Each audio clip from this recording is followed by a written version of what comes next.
안녕하세요, 크볼대 크볼입니다. 지난 시간엔 KBL 견원지간인 이정현, 이관희 선수에 대해 비교해봤는데요. 이번 시간에는 국가대표 센터 2명에 대해서 소개해보도록 하겠습니다. 작년 FA 최대어로 KBL 최초 10억대 연봉시대를 연 김종규 선수와 올해 FA 최대어인 장재석 선수에 대해 알아보도록 하겠습니다. 먼저 장재석 선수부터 살펴보도록 하겠습니다. 생년월일 1991년 2월 3일생, 족보 쉐이커인 빠른 년생, 울산 현대 모비스 소속으로 포지션은 센터입니다. 신장은 203cm로 몸무게 96kg의 건장한 신체 사이즈입니다. 경복고 시절부터 주목을 받아 청소년 대표까지 발탁, 중앙대 시절에는 3학년부터 주축 선수로 맹활약하며 프로구단의 눈동장을 쾅 찍었습니다. 그리고 2012년 신인 드래프트에서 당당히 1순위로 부산 KT에 입단하게 됩니다. 그러나 웬걸, 기대와 달리 프로에서는 쩌리 신세, 대학리그에서는 탑티어였던 신체 및 운동 능력이 외국인 선수를 만나니 거의 그냥 키 큰 멀대 수준으로 전락했습니다. 득점 루트도 빈약하고 몸싸움도 밀리면서 장점으로 평가받던 리바운드 능력까지 하락해버렸죠. 전반적으로 농구 센스가 부족하다는 평가와 함께 펌핑 재석이라는 별명만 획득. 결국 다음 시즌 부산 KT는 4대4 트레이드로 장재석을 고양 오리온에 보내버리게 됩니다. 하지만 여기서 또 반전. 추일승 감독을 만나 한층 자신감을 얻었는지 평균 21분 이상 출전하며 6.7득점, 4.2 리바운드로 가능성을 보여줍니다. 그렇지만 기쁨도 잠시. 2015년 불법 스포츠 도박 혐의로 경찰 조사를 받게 되는데요. 대학 시절에 1000여만원대의 불법 스포츠 도박을 한 것으로 밝혀졌습니다. 비록 기소유예 처분을 받았지만 KBL에서 20경기 출전 정지, 450만원 제재금, 120시간의 사회봉사 명령을 받았습니다. 이후 리그에 복귀했지만 이미 고향의 골밑은 이승현이 독차지하고 있었죠. 그래도 이승현의 백업 선수로 챔피언 등극에 도움을 줍니다. 이렇게 무난한 선수로 남을 줄 알았지만 사회복무 요원 소집 해제 후에 19-20 시즌에는 완전히 새로운 선수로 환골탈퇴했습니다. 득점과 리바운드, 수비까지 모두 커리어 하이 시즌을 기록하고요. 리그 종료 후에는 수비 5걸상을 받을 만큼 좋은 활약을 보여줬습니다. 하지만 팀은 리그 꼴찌, 게다가 추일승 감독은 사퇴까지. 본인은 FA 자격을 얻고 보수 총액 5억 2천만원에 울산 현대 모비스로 둥지로 옮기게 됩니다. 다음 선수는요, 바로 김종규입니다. 1991년 7월 3일생으로 장재석과 동갑이지만 1년 후배입니다. 소속팀은 원주 DB 프로미의 핵심 센터이죠. 신장은 2m 7cm로 몸무게는 98kg 정도 나갑니다. 낙생고 시절부터 최고의 센터로 불렸고 경희대 시절에는 두경민, 김민구 선수와 함께 최고의 황금기를 보내게 됩니다. 당연히 2013년 신인 드래프트에서도 1순위를 마크하게 됩니다. 창원 LG에 입단 당시에는 KBL을 뒤집어 보겠다는 희대의 명언을 남기기도 했는데요. 물론 팀은 리그 1위에 등극을 했습니다. 하지만 챔피언전에서 제대로 똥을 쌌죠. 그래도 인천 아시안게임 금메달을 따내며 국면제를 획득했습니다. 장재석의 업그레이드 버전이라고 하지만 하드웨어에 비해 소프트웨어가 딸린다는 평가를 받습니다.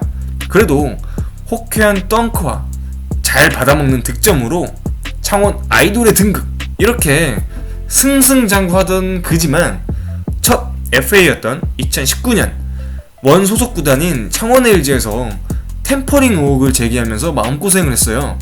그렇지만 대반전으로 증거 불충분으로 템퍼링 의혹은 기각됐고 김종규는 FA에 나와 역대 최고액인 12억 7,900만원에 원주 DB로 가게 됐습니다. 그리고 팀은 리그 1위에 올리면서 본인의 가치를 증명했고요. 시즌 MVP 후보에 올랐지만 역대 그 활약을 보여준 허운에게 빼앗기며 NBA 등극에는 실패. 그래도 베스트 5에 이름을 올리며 만족할 만한 시즌을 보냈습니다.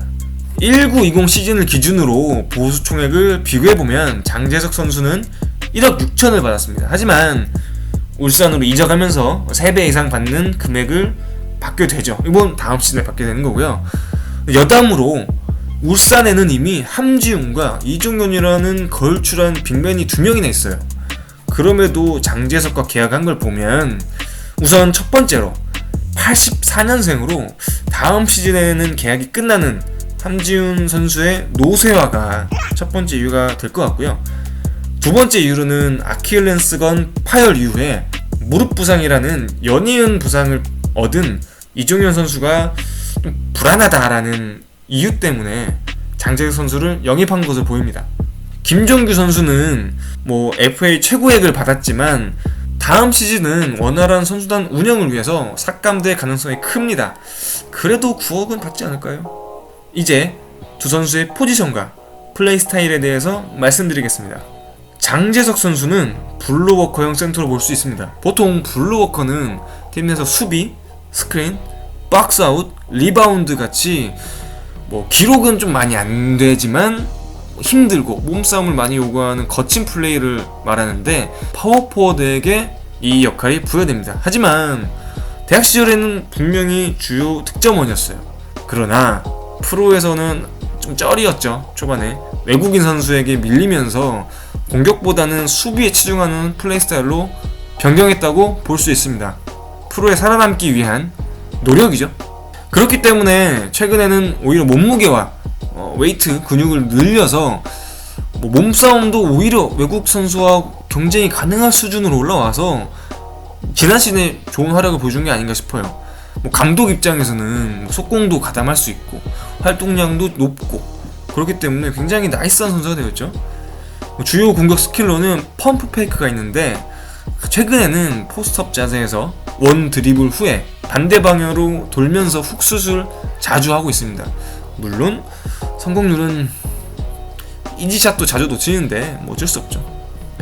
앞으로 리그에서 더 롱런하기 위해서는 슛 거리도 늘리고 슛 정확도도 높이는 것이 과제라고 할 수 있겠습니다. 김정규 선수는 토종 센터 중에 가장 뛰어난 운동 능력을 갖추고 있습니다. 플레이 스타일도 본인의 운동 능력에 기대는 장면이 많습니다. 속공 가담 후 덩크로 마무리하는 모습이 그의 강점을 가장 잘 보여주는 장면이죠. 하지만 개인 공격 스킬이 부족하고 특히 포스트업은 허우적된다고 표현할 수 있겠네요. 대부분 받아서 득점하는 장면이 많습니다.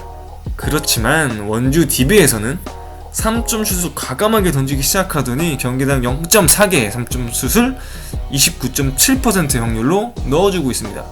비록 많은 개수와 높은 성공률은 아니지만 스피드를 갖춘 빅맨이 3점도 던질 수 있다는 점은 수비 입장에서는 짜증날 수밖에 없어요. 창원 시절에는 픽앤롤만 가능한 선수였다면 이제는 픽앤팝도 가능한 선수가 되었네요.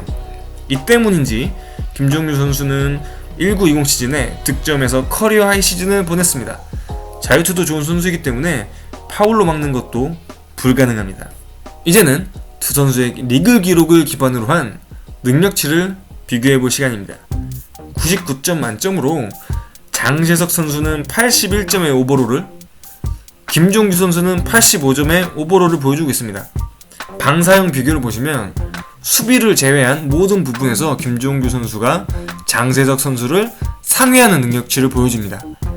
장재석 선수는 주로 식스맨으로 경기에 나섰기 때문에 득점하고 리바운드 기록이 떨어지지만 시간 대비 괜찮은 활약을 보여줬습니다.